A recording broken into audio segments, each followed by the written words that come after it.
country where there is a government organization that monitors everything you do.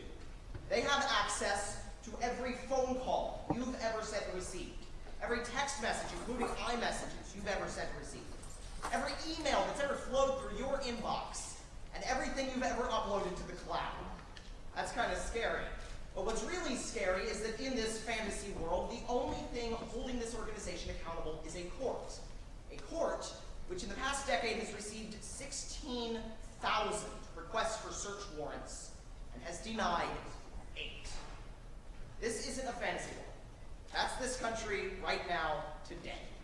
In June of 2013, defense contractor Edward Snowden, call him a traitor or a patriot, revealed to the world that we are being spied on by the National Security Agency, the NSA.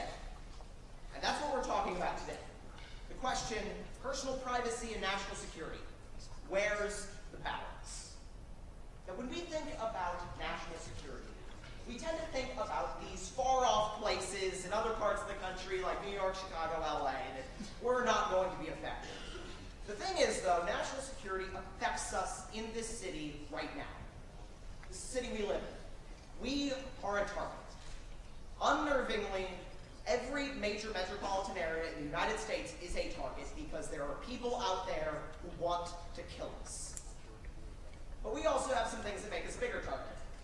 Camp Bullis, which handles major medical field training for the United States Army, the Marine Corps, and the Air Force. Brooks Army Medical Center, also known as the only stateside Level 1 trauma center in the United States Army's Medical Command. Randolph Air Force Base, which does critical flight training for the Air Force and also the headquarters of the 24th Air Force. Fort Sam Houston, the headquarters of the U.S. Army North, and Lackland Air Force Base, which not only does the entirety of Air Force basic training, but is also the headquarters of the Air Force's division of the U.S.'s Cyber Command. We are a target. Oh, also, the NSA Texas Cryptology Center, right there. Yeah, they're spying on us from our own city. The thing is, national security is important. Because on top of things like identity theft, enforcing drug laws, and all that good stuff, national security has a price. When we fail, when things go wrong in national security, it's not an ideological difference. The effects are visceral. What is the cost of national security? 2,977 innocent American lives. When we fail, this is what happens. But on the other side of the issue is personal privacy. Many, myself included, would argue that privacy is a fundamental right. Now, many of us have this idea, myself included, that we shouldn't value privacy because we have nothing to hide. Now, let's see how true that is. Sophomores, one of you lives in this house. By the way, I found out all of this information without touching the school directory.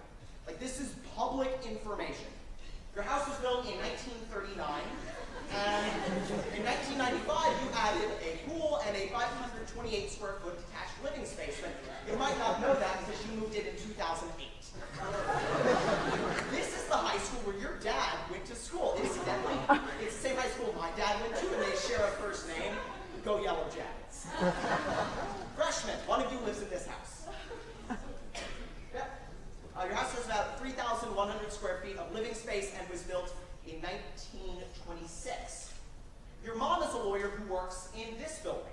In 1989, she was admitted to the New York State Bar, and in 2002, she entered the Texas State Bar. Again, all of this is publicly available information that a 17-year-old with a little bit of spare time can find with YouTube. Your dad is an adjunct professor at Trinity University who speaks like 3 languages. Oh, and by the way, his university is having their alumni homecoming in about a month, so you might want to go to that. This is my house. This is where I live. This is where my dad works for University Health Systems. Public information. But if you Google my name, you can also find my Facebook, which includes the school I go to, the city I live in, my actual phone number, my address, and my birthday. Everything you need to commit a very serious crime against me. The scary thing about privacy is we don't know how this information is going to be used. It could be used by the good guys who are trying to protect us. But But even then, there's some uncertainty. But there's also the very terrifying fact that anyone can find us. I can find it, you can find it, anyone, including these 80 sex offenders who live within a 5-minute drive of my house. This is So today, we ask the question, privacy and national security, where is the balance? And this is an important issue because national security matters and privacy matters. This is an important discussion for us to have, not just because our generation is going to have to solve it, but because us as the future leaders of this country are going to have